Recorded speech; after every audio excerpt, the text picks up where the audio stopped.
C'était Autoroute, le pactole perdu de l'État, un documentaire auquel vous pouvez bien sûr réagir sur le hashtag DocuDébat. Et puis, pour réagir et débattre avec moi sur ce plateau, Romain Pérez. Vous êtes économiste, coordinateur du pôle économie de Terra Nova. Bienvenue. À vos côtés, Evelyne Didier. Bienvenue. Vous êtes sénatrice CRC, vice-présidente de la commission du développement durable, membre du groupe de travail sur les sociétés concessionnaires d'autoroutes. En face de vous, Laurent Equet. Bienvenue. Vous êtes président fondateur du club Automobilité et Avenir.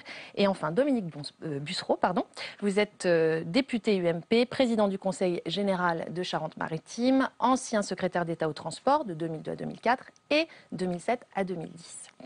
Merci à tous d'être là. Alors, avant de commencer ce débat, je précise et regrette qu'aucun des représentants de sociétés d'autoroutes que nous avons contactés ait accepté de venir s'exprimer ici. Nous devrons donc faire sans. Vos réactions, brièvement, d'abord sur le documentaire. Evelyne Didier. Écoutez, j'ai trouvé que ce documentaire était assez précis. Il avait un titre, Le pactole perdu de l'État, qui me semblait tout à fait judicieux. On a vu notamment, évidemment, le point de vue des particuliers et des usagers des autoroutes, mais on a vu aussi à quel point les sociétés d'autoroutes, du BTP d'une manière générale, étaient puissantes.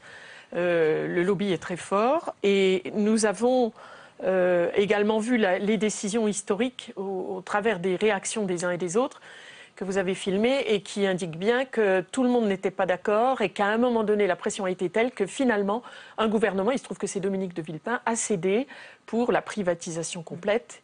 Et si vous voulez, tout de suite après la création de la FIT, ça semble complètement incohérent. Romain Pérez ? Oui, je rejoins cette analyse. Je crois que le reportage met bien en évidence le fait qu'il y a une rente économique, donc un décalage entre ce que les usagers payent et ce qu'ils devraient payer.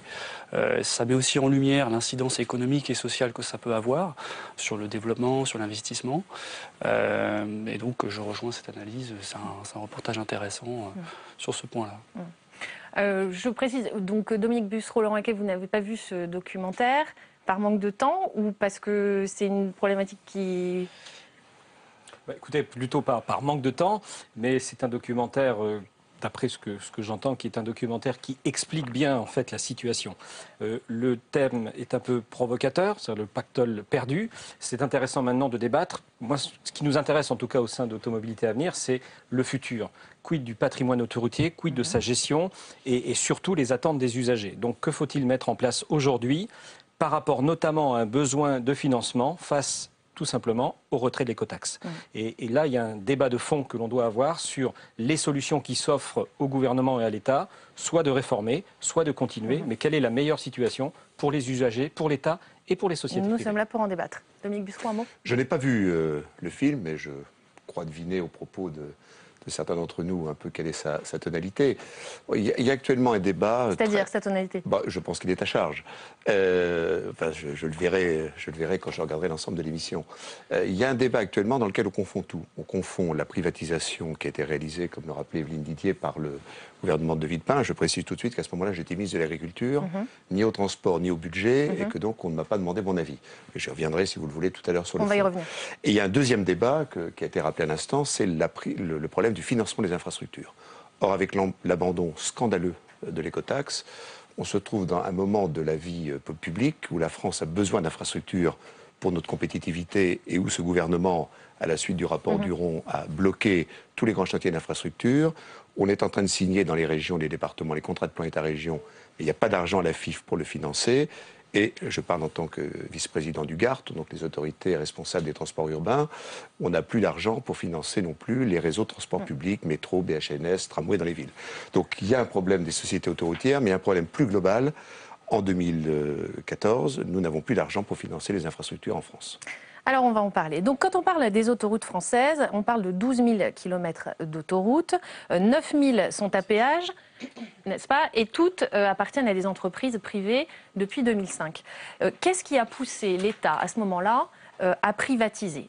D'abord un contexte, point d'interrogation, ou est-ce que d'abord il y avait un problème de rentabilité?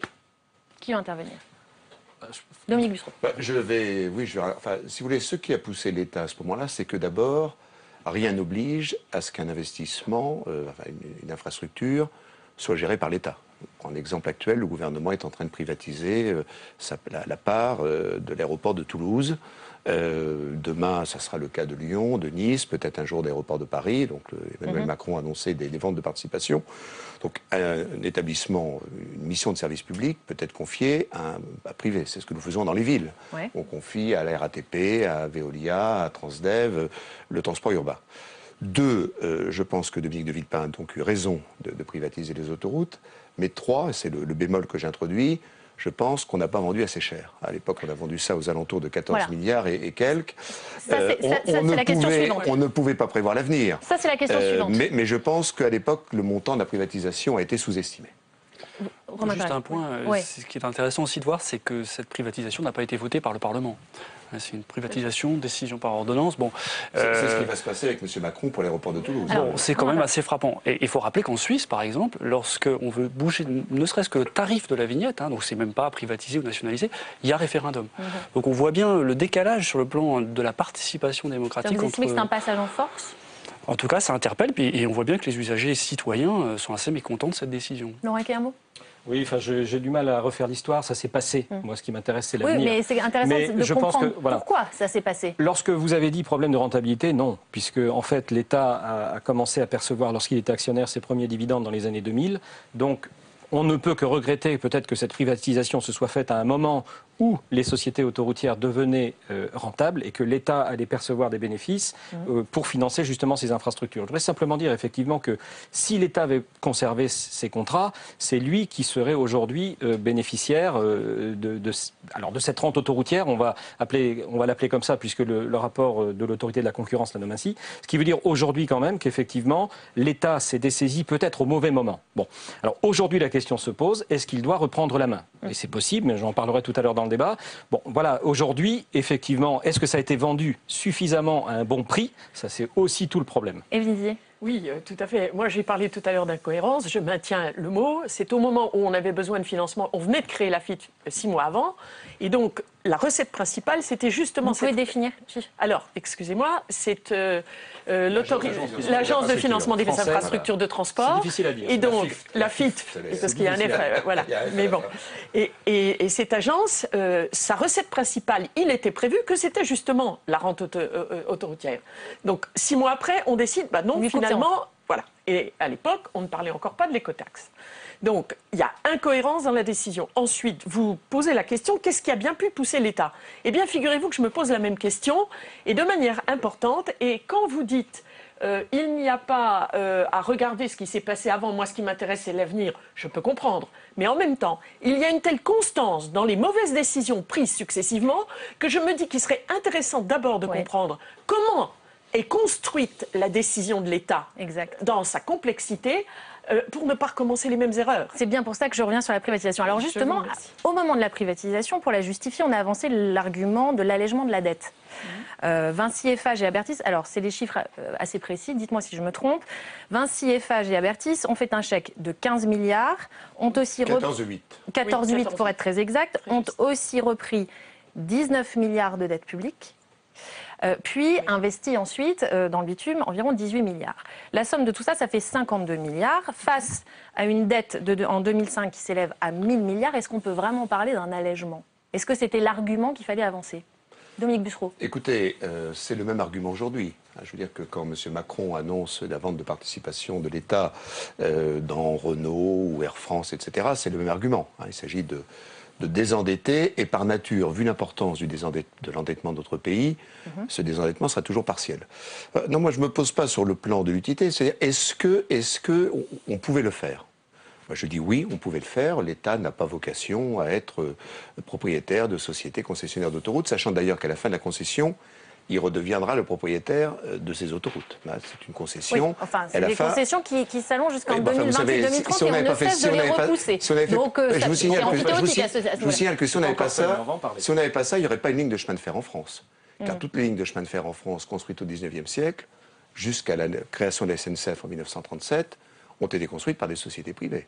Donc on peut aussi dire qu'on n'a pas besoin de trains, d'aéroports, etc., avec ce type de raisonnement. Donc l'État redeviendra propriétaire. Et est-ce qu'il a Est-ce qu'il a vendu assez cher? Certainement pas. Mais il est propriétaire. L'État il est propriétaire, mais je veux dire, à la fin, il reprendra la concession. Oui, voilà. In fine. Mais Voilà. il est propriétaire. C'est le principe. Faut Comme par bien exemple, ne pas l'oublier quand même. comme actuellement on est en train de construire la LGV Tour Bordeaux, hein, c'est un chantier de 8 milliards d'euros, c'est le plus important chantier d'Europe. L'État est incapable de le financer, quels que soient les gouvernements. Donc qu'est-ce qu'on a fait? On a fait 4 milliards de concessions avec un groupe du BTP, enfin avec plusieurs partenaires, et puis 4 milliards qui se partagent entre l'État et 48 collectivités territoriales qui ont accepté ce principe. Je rappelle quand même que la France, jusque dans les années 70, n'avait que des tronçons d'autoroute. Et si la France aujourd'hui a rattrapé son retard en matière autoroutière, c'est par le système de la concession. Donc ce système est sain. Après, on peut discuter des tarifs, mais sur le principe, je suis un libéral et je suis opposé à ce que l'État fasse des choses pour lesquelles il n'est pas fait. Romain Pérez. Alors, juste une réaction par rapport aux privatisations. Effectivement, les concessions ont permis de financer les nouveaux tronçons quand on a déployé le réseau. Mais aujourd'hui, c'est un réseau qui est pratiquement achevé. Non. Et bien sûr que si. D'ailleurs, il y a pratiquement plus de kilomètres. Monsieur Bussereau, en ce moment, milite pour son autoroute à lui aussi. Peut-être chez vous, il y a des projets. On peut s'en réjouir. Mais en réalité, il manque des petits bouts. Il manque des petits bouts. Mais globalement, c'est un réseau qui est déployé, qui a été amorti pour une bonne part. Si bien que le fait que l'usager se retrouve encore à payer quelque chose qui a déjà été amorti, qu'il a déjà financé, c'est quelque chose qui pose problème. D'autant plus que, en réalité, ces sommes d'argent qu'on paye à travers les péages ne servent pas à financer les nouvelles infrastructures. Donc il y a une incohérence, et je crois que c'est ce que disait Madame la sénatrice, il y a une incohérence dans le mécanisme global. Dans les nouveaux projets, il y aura des concessionnaires qui vont financer des nouveaux projets. Quand c'est rentable, parce que sinon c'est la puissance publique qui intervient. Par contre, donc en réalité, revenons simplement sur les péages. Quand vous dites la privatisation, ou si l'État était majoritaire, les péages auraient été maintenus jusqu'à la fin des durées de concession.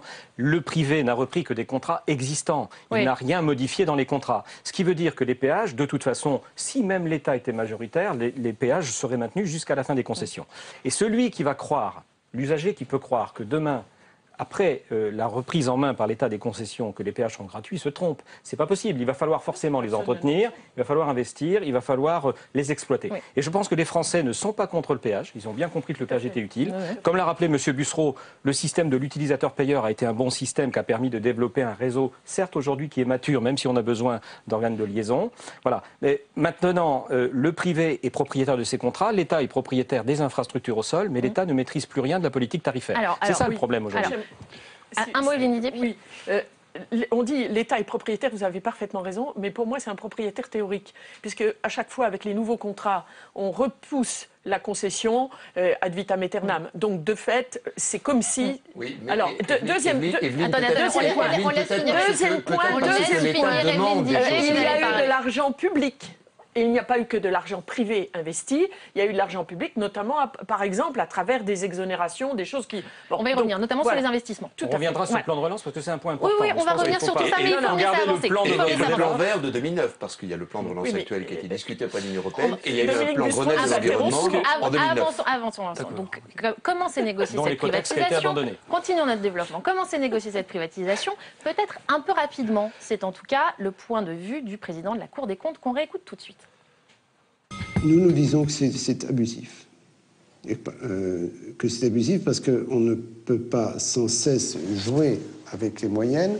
Si la notion de hausse autorisée a un sens, il faut que l'usager en perçoive quand même le bénéfice. Si ce dispositif critiquable a subsisté, c'est essentiellement parce que la privatisation a été faite très vite, tellement vite que on n'avait pas le temps de remettre à plat un dispositif qui, on l'imagine facilement, ne peut pas se changer du jour au lendemain. Et en plus, les sociétés qui ont acheté les actions ont considéré qu'elles achetaient le système tel qu'il était, avec ces belles autoroutes et ces mauvaises pratiques. Alors, l'État a donc vendu 15 milliards ses concessions. À l'époque, le commissaire au plan, qui était Alain Etchegoyen, avait estimé le montant à 26 milliards, soit un manque à gagner de 10 milliards. Bercy en voulait 11 milliards. Oui. Comment ça s'explique, ce calcul? Qui a fait le calcul? C'est une excellente question.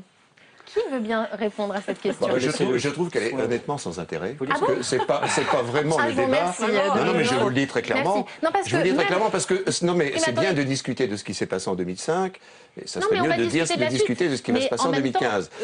On se pose des questions aujourd'hui à cause de ça aussi. Quant à la Cour des comptes, j'émets les plus grandes réserves sur un certain nombre de ses observations.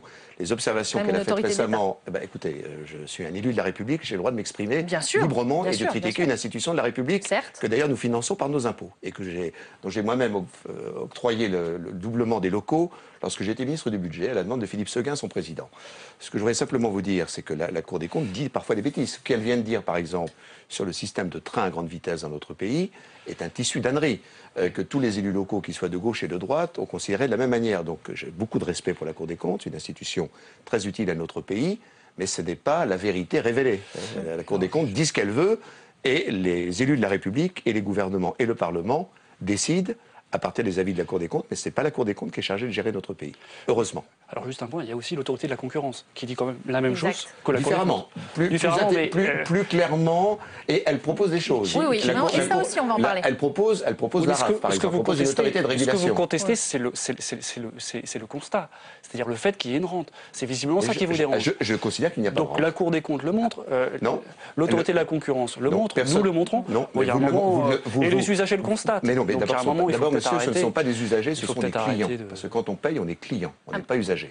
C'est pareil, quand on monte dans le métro, c'est payé par nos impôts, c'est payé par les entreprises. Donc vous êtes en train de dire que la route n'est pas un service public. Une autoroute, on est client. Une autoroute, je suis désolé, on est client.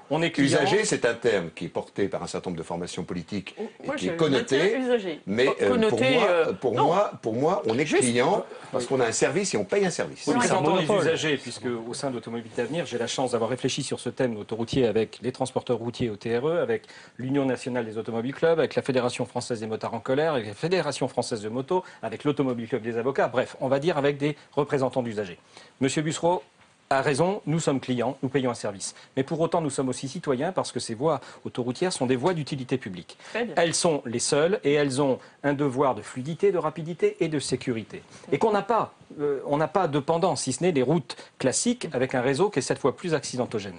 Donc nous, ce qui nous intéresse, c'est de pouvoir continuer à utiliser sans dissuasion aucune ces voies d'utilité publique, qui sont des services absolument extraordinaires et très bien entretenus par rapport à un patrimoine grâce au système, mais ce sont des voies d'utilité publique. Donc on a une double casquette. Mais personne n'a répondu à ma question. Moi, je voulais savoir, ma question était pourquoi on a eu un manque à gagner sur la vente de 10 milliards. Dominique de Villepin. Oui, Dominique de Villepin a refusé de venir. Bon, les décisions étaient prises. Mais je pense qu'encore une fois, ce serait bien qu'on avance sur l'avenir si le temps passe, parce qu'il y a beaucoup de choses à dire sur ce qui pourra se passer. Mais c'est bien de répondre à des questions aussi, parce que même l'un des banquiers d'affaires qui a fait partie du deal à l'époque dit que son client était prêt à payer plus de 40%.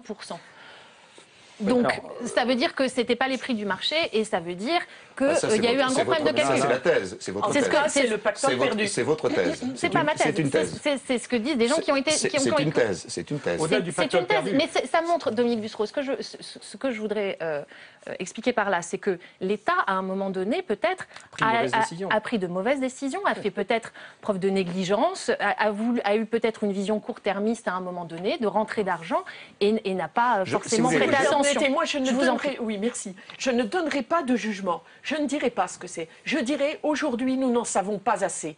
Nous n'en savons pas assez sur les conditions de la vente, qui, visiblement, ne sont pas correctes. Nous n'en savons pas assez sur les concessions, sur comment on entretient le patrimoine. Il y a beaucoup trop de zones d'incertitude pour qu'on dise aujourd'hui, voilà la bonne solution. Moi, je ne suis pas d'accord. Ce qu'il nous faut, c'est une véritable expertise sur tous ces plans, et notamment sur les contrats de plan qui reconduisent les conditions tarifaires qui sont défavorables aux usagers, je le répète, et à l'État. Et donc, il est grand temps de comprendre comment ça marche. Alors, l'État, à ce moment-là, a produit, contre cette vente, l'encadrement des tarifs, avec une augmentation annuelle calée sur l'inflation. Or, en 10 ans, ça a été une augmentation de 21,7%, soit une augmentation supérieure à l'inflation. C'est l'autorité de la concurrence qui le pointe. Donc, ça veut dire que le contrat n'est pas respecté. Alors, le contrat a été respecté. Moi, j'ai eu la chance de faire partie du comité des usagers du réseau routier national, qui n'a été créé qu'en 2009, mais qui avait l'avantage, en tout cas, d'être une première organisation de régulation, en tout cas partie prenante dans la réflexion sur les tarifs. Il est clair que les contrats, et ça il faut être clair avec les téléspectateurs, le contrat de concession repris par le privée, a une loi tarifaire à l'intérieur. Et cette loi tarifaire, elle est appliquée par le détenteur du contrat, la société, que l'actionnaire soit majoritaire, soit l'État ou soit le privé. Et au-delà, effectivement, de cette loi tarifaire qui est indexée sur l'inflation, il y a une possibilité, lorsqu'il y a des investissements supplémentaires, de bénéficier d'un contrat de plan qui permet pendant 5 ans d'avoir une augmentation supplémentaire. Alors, en cela, il faut se poser la question si ces lois tarifaires sont encore adaptées à la situation économique, parce qu'effectivement, est-ce qu'il faut compenser aujourd'hui tous les investissements? Ça, c'est la première question. Une deuxième point qui a été dénoncé, mais aujourd'hui qui n'est plus pratiqué, c'est qu'il y a eu aussi ce qu'on appelle le foisonnement. C'est-à-dire qu'il y a eu, à l'époque, un système qui a permis, par un effet de volume, c'est-à-dire qu'on faisait plus cher sur les grands tronçons que sur les petites portions du même tronçon. C'est-à-dire les moins empruntés. Donc, par la volumétrie importante, eh bien, le prix moyen du kilomètre était respecté. En ça, l'organisme de régulation, qui est le ministère des Transports, donnait son accord. Par contre, sur la volumétrie globale du chiffre d'affaires, eh bien, là, il y avait un chiffre d'affaires supérieur à ce que la loi tarifaire permettait d'encadrer. Mais ça, maintenant, c'est régulé, ça ne se fait plus. Donc, on va dire aujourd'hui que les choses ont été revues. Mais pour autant, les lois tarifaires demeurent. Et la question qui se pose, c'est est-ce que ces lois tarifaires qui ont été créées dans les contrats de concession, qui étaient utiles à l'époque pour développer un réseau, sont-elles encore adaptées à la situation économique aujourd'hui? Certainement que non. Romain Pérez. Oui, non, clairement, on peut s'interroger sur le respect de ces contrats de plan et sur la façon dont ils ont été contrôlés par l'administration. Vous parliez tout à l'heure du oui, parce que c'est le contrôle de l'État qui est largement en cause. Cette évolution de la rentabilité interpelle et montre bien qu'il y a un souci au niveau de la régulation d'ensemble.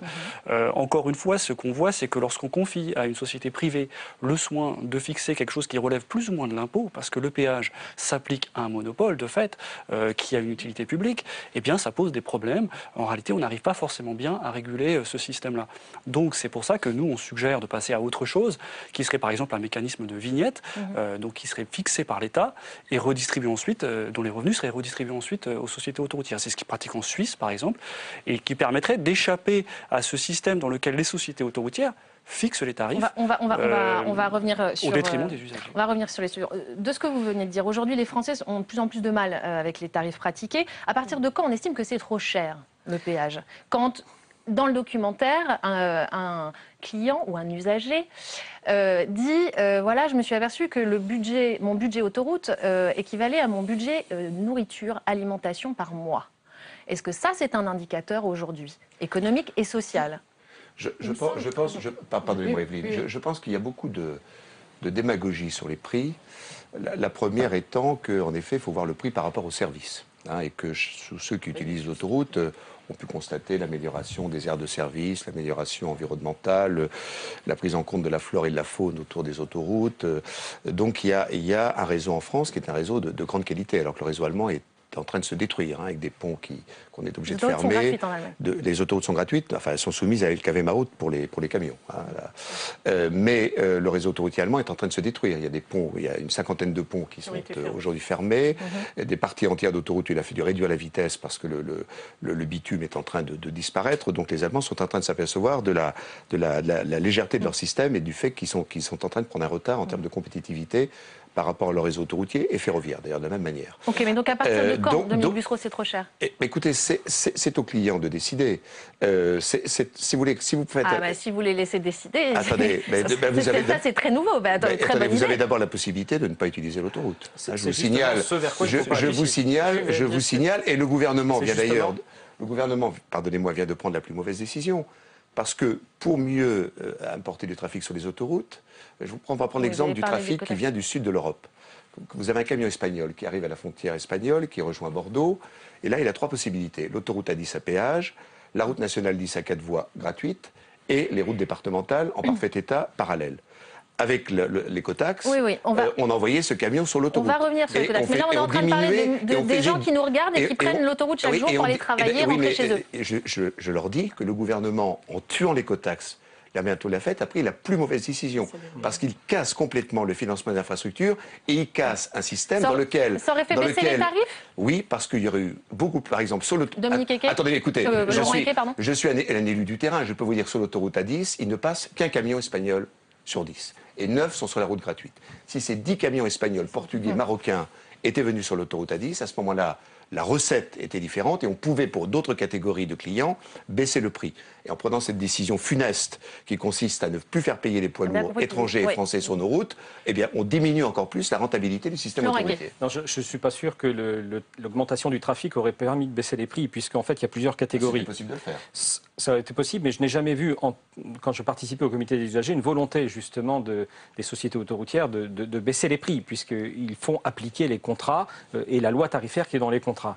Et aujourd'hui, on sait que les poids lourds, effectivement, sont classe 4, donc payent un chiffre d'affaires important, ça va être 40% du chiffre d'affaires, donc ils sont taxés, enfin, ils payent un prix beaucoup plus important qu'un véhicule léger classique. Voilà. Maintenant, pour répondre aussi, un élément fondamental d'imaginaire de consommation, c'est qu'à partir du moment où vous avez le sentiment que l'autoroute devient plus cher que le carburant que vous mettez dans votre véhicule, ça aussi c'est un point qui amène peut-être... C'est l'impression ou c'est une réalité ? Ça peut être une réalité sur certains tronçons, mais moi les hommes politiques qui sont ici vont me le confirmer. Quand l'opinion publique émet un avis, il faut l'écouter. Ça veut dire que quelque part, il y a quelque chose qui se passe. S'il y a une incompréhension sociétale, il faut l'écouter, il faut l'expliquer. Et donc, il ne faut pas se mettre un bandeau sur les yeux. Les gens trouvent aujourd'hui que le péage... c'est une bonne chose, mais qu'il est trop cher. Il y a donc un problème qui se passe dans l'opinion publique et il faut se poser la question sur comment réguler ces tarifs. Oui, vous avez posé la question, c'est quoi le prix et qu'est-ce que les usagers vont accepter? Je crois qu'ils acceptent le juste prix. Et le prix, normalement, contient, ça a été défini par la loi, le prix de la construction, le prix des travaux supplémentaires, d'entretien, etc. Simplement, on s'est aperçu, avec notamment les rapports de la Cour des comptes et celui de l'autorité de la concurrence, qu'on allait bien au-delà et que la rente que s'accordent les sociétés, c'est-à-dire leurs actionnaires, est beaucoup trop importante. Donc là, maintenant, les usagers disent stop. Ça, c'est le premier point. Le deuxième point... Avec notamment des chiffres de fraude qui sont assez importants. Alors, tout à fait. Et là, on engendre des phénomènes de fraude. Effectivement, on l'a vu d'ailleurs dans le sujet du documentaire. Fraude des camions, pas des particuliers. Un petit peu, mais particuliers aussi. Donc, effectivement, il faut s'interroger là-dessus. Pardon de vous couper, mais puisque aujourd'hui les fraudeurs, les sociétés privées donnent l'immatriculation au ministère de l'Intérieur, le ministère de l'Intérieur redonne l'identité des fraudeurs et les fraudeurs sont soumis à amende. Donc c'est des particuliers, c'est pas que des... C'est majoritairement des camions. Vous le savez très bien, il y a eu plusieurs affaires qui ont défrayé la chronique, qui ont été dans la presse locale. Ce sont majoritairement des camions et des camions non français. Mais ce que pas forcément la façon d'entendre les particuliers. Oui, ce que je voulais dire à propos des camions. Effectivement, moi je rappelle tout de même qu'une des missions de la FITF, c'était de favoriser le report modal, notamment pour les grands transports, sur le train, pour le fret en particulier, sur le ferroviaire. Et l'idée était que les camions devaient participer, alors à travers différentes taxes, mais notamment l'écotaxe, pour participer au paiement de l'infrastructure. De même qu'aujourd'hui, la SNCF et tous ceux qui font rouler des trains payent les sillons à RFF. Donc là, nous avons une distorsion de concurrence entre le ferroviaire et le routier qui n'est pas acceptable. Il faudra qu'on y revienne sur cette question. Oui. Ça n'est pas admissible. D'une part, parce qu'il n'y a pas une concurrence correcte. D'autre part, parce qu'il faut payer. Donc moi, notre groupe était tout à fait d'accord avec l'écotaxe. La manière dont ça s'est passé ne nous convient pas. Romain Pérez, et puis on avance. Un point...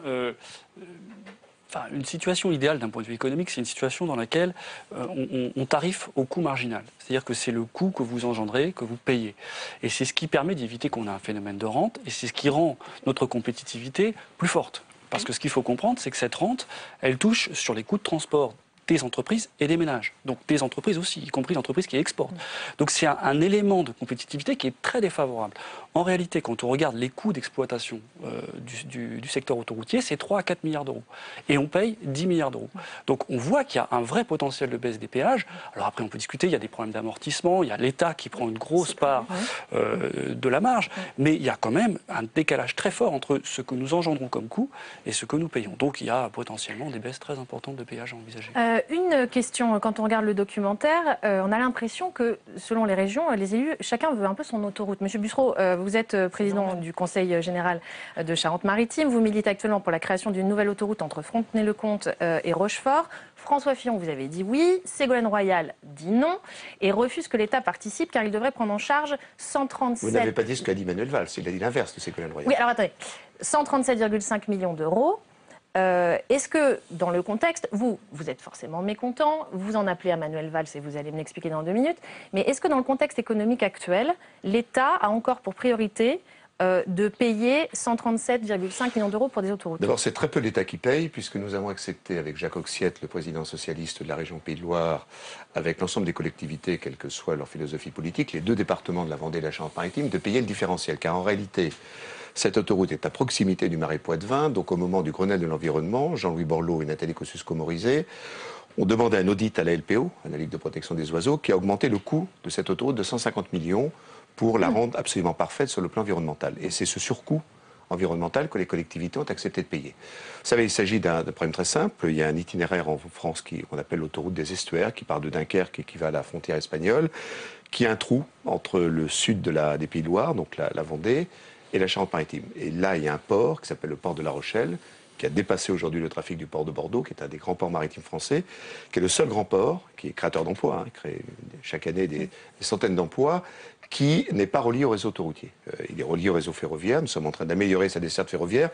Donc nous demandons à l'État, et nous sommes prêts à payer notre part, les collectivités, toutes tendances politiques confondues, de finir l'autoroute Nantes-Bordeaux. Et puis il ne vous a pas échappé que dans la loi sur les régions, que nous discutons actuellement au Parlement, notre région est reliée à l'Aquitaine, et donc ne pas avoir ce chaînon manquant autoroutier entre la Charente-Maritime et Bordeaux pose pour nous un problème d'aménagement du territoire et d'emploi. Et c'est un sujet sur lequel, à part Madame Royal, toutes les sensibilités politiques de toutes nos régions sont réunies, et nous attendons que le Premier ministre lance l'appel à concession. La question environnementale, effectivement, on le voit dans le documentaire, mais par ailleurs, est souvent abordée soit par les sociétés quand elles négocient les choses. Par exemple, en 2010, en plein Grenelle de l'environnement dont vous venez de parler, où on prône la limitation des émissions de CO2, l'État distribue 407 millions d'euros aux 7 sociétés d'autoroutes pour financer la mise en place du télépéage, ce qui représente aujourd'hui 2 millions d'abonnés, c'est à peu près 3 à 4 millions d'euros par mois. Est-ce que là, c'est pas justement quelque part une aberration de la privatisation? Il n'y a pas que le télépéage, parce qu'à l'époque, nous avons fait avec Jean-Louis Borloo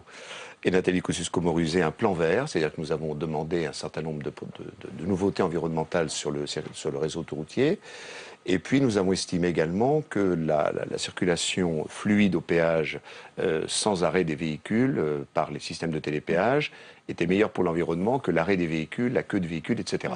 Donc il y avait une mutation environnementale et le seul défaut de tout cela était le défaut social, puisqu'évidemment il y avait un certain nombre de péagistes qui ont perdu leur emploi, que la plupart ont été récupérés dans les sociétés d'autoroutes sur d'autres fonctions, mais ça a eu un impact social un peu négatif et un impact environnemental positif. Petite précision, c'est que ce plan vert a déjà fait l'objet, en contrepartie, en négociation avec les sociétés d'autoroutes, puisqu'il n'y a pas eu d'investissement de l'État, d'une prorogation d'1 an sur l'exploitation des concessions. Ce qui veut dire qu'il y a déjà eu un plan et qui avait posé problème. Alors maintenant, effectivement, est-ce que l'automatisation des péages devait rentrer dans la prise en charge? Ça, c'est toute la question de fond. Beaucoup d'organisations n'étaient pas forcément en faveur. Parce que quand on automatise et que ça permet des gains de productivité relativement importants, comme vous l'avez souligné, par la baisse des effectifs, ça améliore les marges. Là, il y a peut-être des choses qui ne sont pas à prendre dans les contrats de plan. Et c'est en cela qu'il n'y a pas suffisamment eu de discussion au sein même des comités d'usagers lorsqu'on disait que ces mesures ne pouvaient pas être financées soit dans le paquet vert, soit dans les plans de relance. Bien. Alors aujourd'hui, il s'agit pour le gouvernement de rééquilibrer tout ça. En tout cas, c'est sa volonté. Quand on regarde le documentaire, on se dit que la parole politique dans ce dossier souvent n'a pas beaucoup de poids et qu'à la fin, c'est toujours Bercy qui l'emporte. Je voudrais qu'on réécoute Gilles de Robien. À Bercy, il y a un certain nombre de très hauts fonctionnaires et très intelligents qui ont des idées et qui gardent ces idées qui sont comme des canons répétitifs d'année en année, quel que soit le ministre.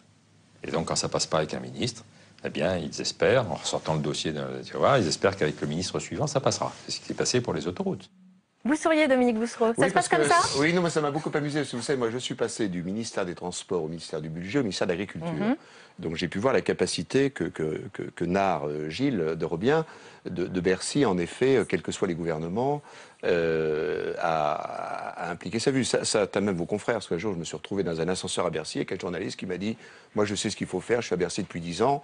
Vous ne faites que passer, moi je serai toujours dans l'ascenseur avec le prochain ministre dans 1 an ou dans 2 ans. » Donc c'est vrai que Bercy a tendance à chercher des recettes à court terme, à dégager des recettes à court terme, d'où certainement la rapidité de la privatisation, mais je l'ai dit tout à l'heure que je considérais qu'on était allé un peu vite en besogne. Et c'est d'ailleurs mon inquiétude aussi sur un autre dossier que nous vivons actuellement au Parlement, c'est que l'augmentation des 4 centimes de gazole pour les poids lourds et 2 centimes pour les particuliers va, toucher nos compatriotes les plus modestes, parce que c'est ceux qui ont 2 voitures diesel pour aller travailler à la campagne ou en périphérie des villes qui vont payer, alors que l'écotaxe faisait payer le pollueur. Et deuxièmement, je ne suis pas sûr que le président de la FIF, notre collègue Philippe Duron, reçoive la totalité de cette manne, parce que je sais ce que va faire la direction du budget à Bercy pour garder un maximum de ce delta du gazole pour le budget global de la nation, sans le mettre sur la FIF pour développer les infrastructures. Pour autant, on peut aussi se poser la question, si Bercy a pu faire des erreurs, attention qu'ils n'en commettent pas d'autres. Voilà. Et moi, je m'interroge sur le futur plan de relance qui n'est pas aussi simple que ça et aussi avantageux pour les usagers que cela. Oui, alors, je m'interroge sur les concessions un mot, et après... Oui, alors, on a parlé d'abord un mot sur l'écotaxe. Le 9 octobre dernier, donc, le gouvernement a annoncé la suppression de l'écotaxe, donc c'était une taxe poids lourd. C'était un manque à gagner de 450 millions d'euros. Non, d'1,2 milliard. C'était la dernière avatar que Mme Royal avait inventé, 450 millions. Mais au départ, la recette prévue était d'1,2 milliard, avec un coût de gestion du système d'environ 450 millions.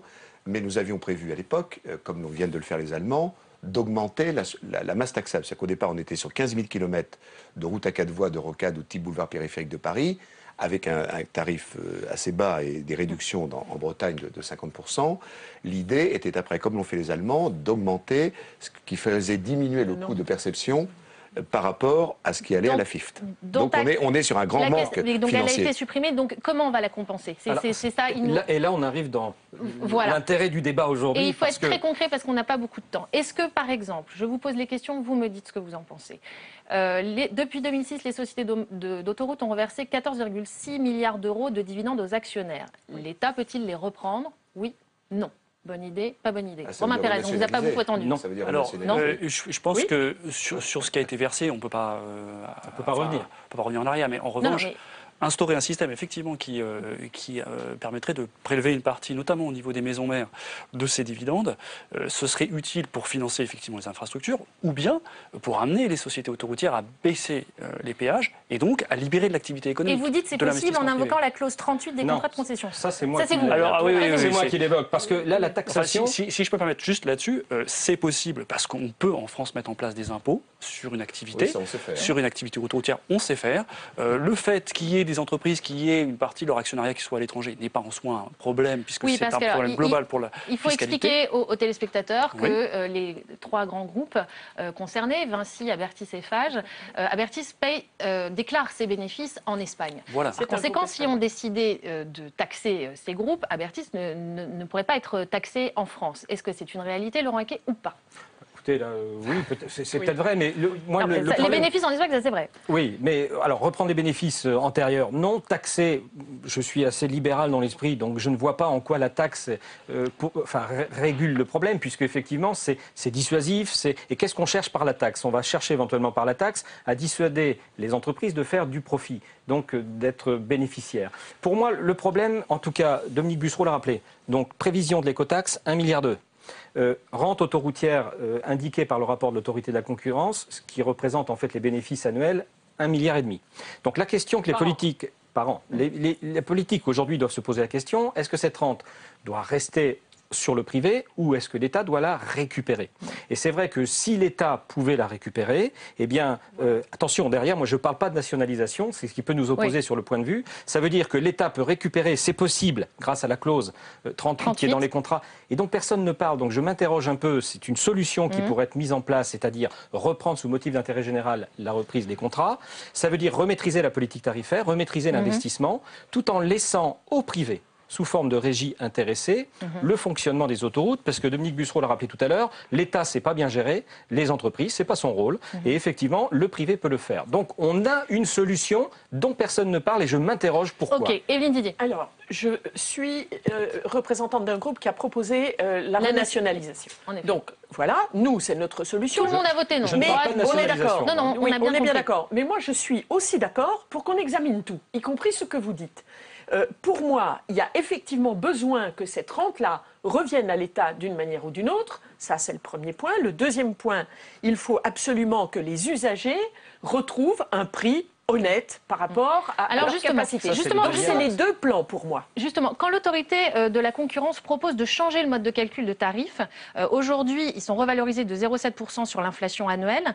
Elle propose que ces 0,7% soient fonction de la hausse du trafic ou des coûts. Est-ce que ça, c'est possible ou pas? Alors, c'est une des propositions de l'autorité de la concurrence. Quand vous avez un contrat, on a un économiste qui pourra certifier ce que je vais dire. Quand on a un contrat, les deux parties doivent être d'accord. Si elles veulent renégocier, elles le peuvent. Moi, j'ai lu encore récemment des déclarations du président de l'Association française des sociétés d'autoroutes qui dit « il n'y a rien à négocier ». Donc, pour renégocier un contrat, il faut avoir une position de force. Je ne vois pas en quoi, aujourd'hui, l'État peut renégocier ses contrats. Par le fameux plan de relance, puisque ce plan de relance prévoit un allongement de la durée concession en contrepartie d'investissement. 3,5 milliards d'investissement. Cet allongement, dont la durée n'est pas exactement fixée, peut être un levier de négociation. L'allongement, il est clairement fixé. Il va de 2 à 6 ans. 2 à 6 ans. Il va de 2 à 6 ans, mais il va au-delà parce que pour que ce plan de relance fonctionne, l'Europe a demandé des garanties au niveau de l'État et on voit qu'il y a des textes qui sont sortis. Alors, je me permets parce que il y a un décret du 6 novembre, je ne sais pas si vous connaissez, qui vient de sortir. Et c'est là où on peut s'interroger parce que là... Il faut aller vite, il nous reste 4 minutes. Oui, alors l'autorité... Mais pourtant, c'est le sujet très important pour les spectateurs. Ça passe très vite. Mais l'arrêté aujourd'hui prévoit notamment une chose, c'est la fin de la mise en concurrence. Et c'est un problème, pour moi, la mise en concurrence. Et puis, c'est quelque part peut-être le risque d'ouverture aux concessions perpétuelles. C'est pour ça qu'on a du mal à comprendre. Parce qu'aujourd'hui, le souci, c'est que s'il y avait concurrence, et je vais terminer là-dessus, s'il y avait concurrence, le prix des investissements serait peut-être 30 à 40% inférieur sur les travaux publics. Et je le tiens d'entreprises de travaux publics qui ont chiffré des choses. Je précise que sur les travaux d'investissement, il y a une déductibilité totale des intérêts d'emprunt. Oui, mais ce qui veut dire que si vous faites jouer vraiment la concurrence... Un gain de 3,5 milliards d'euros depuis 2006, selon l'autorité de la concurrence pour les sociétés. Donc finalement, les investissements et les travaux... sont financés. Mais au-delà de ça, si on faisait jouer la concurrence, soit on fait plus de travaux, soit ça impacte moins les péages, ou ça réduirait la durée d'exploitation. Donc, quelque part, ce plan de relance, il n'est pas très clair et je pense que les politiques doivent vraiment s'interroger. Un autre levier. Je rebondis sur ce qui vient d'être dit. Je pense qu'effectivement, aujourd'hui, négocier dans le cadre des contrats de plan actuels, c'est un marché de dupes. Et il y a un préjudice qui est subi par la collectivité. Il n'y a aucune façon de forcer les sociétés autoroutières en dehors d'utiliser la force publique, c'est-à-dire l'impôt. Vous proposez aussi un système de forfait. Alors après, c'est ce qu'on peut envisager une fois qu'on a renégocié les contrats de plan. Mais pour l'instant, on n'arrive pas à mettre les sociétés autoroutières autour de la table parce qu'elles estiment... Elles ne le souhaitent pas. Honnêtement, l'actualité dans ce pays n'est pas d'augmenter les impôts. Non. Vous êtes pour l'augmentation des impôts, vous êtes pour la baisse de rentabilité des entreprises, la renationalisation, ce sont des monopoles. Écoutez, moi je suis pour que les entreprises. Et les péages ne sont des impôts. Non, les péages ne sont pas des impôts. Ce sont des monopoles et des biens publics. Non, ce ne sont pas des impôts. Reprenez vos cours de fiscalité de la première année et vous verrez que ce n'est pas de l'impôt. Ce n'est pas de l'impôt. Ce n'est pas de l'État. Je veux simplement dire, il y a un service public on ne va pas mettre 20 milliards pour nationaliser. On va devoir 2 milliards à Ecomove pour indemniser Ecomove.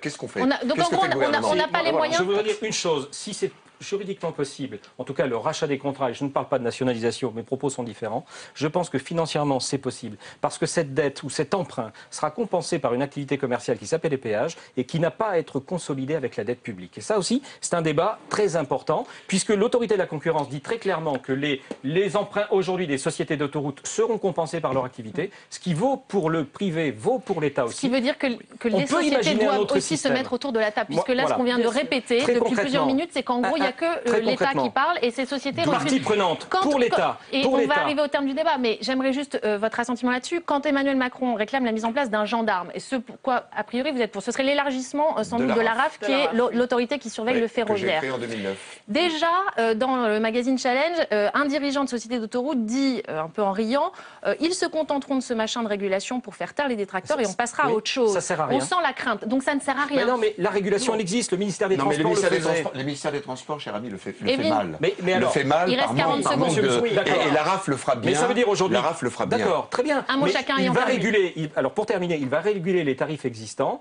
Par contre, quelque part, si les règles restent les mêmes, eh bien, on restera dans l'application des Villiers, règles. Les Romain contrats Perez. de plans successifs se sont faits en défaveur de l'État et des usagers. Il faut comprendre pourquoi. Moi, je veux bien que l'État n'ait plus le personnel nécessaire, que la RAF peut être meilleure, pourquoi pas. Il n'empêche qu'on doit s'interroger sur la manière dont les décisions sont prises. Je Romain pense que Perez. ce n'est Et on pas conclut. suffisant. Il faut revenir sur les contrats de plan Donc- et aller au rapport de force Donc, avec les il faut sociétés mettre tout le monde autoroutières. autour de la table et tenter Voilà. le gagnant-gagnant. Merci à tous d'être venus sur ce plateau. La semaine prochaine, Laurent Bazin parlera spéculation sur les matières premières avec ses invités. Dans 15 jours, je vous retrouve pour débattre de la fabrication d'une icône, celle du Che Guevara. À très vite sur Public Sénat.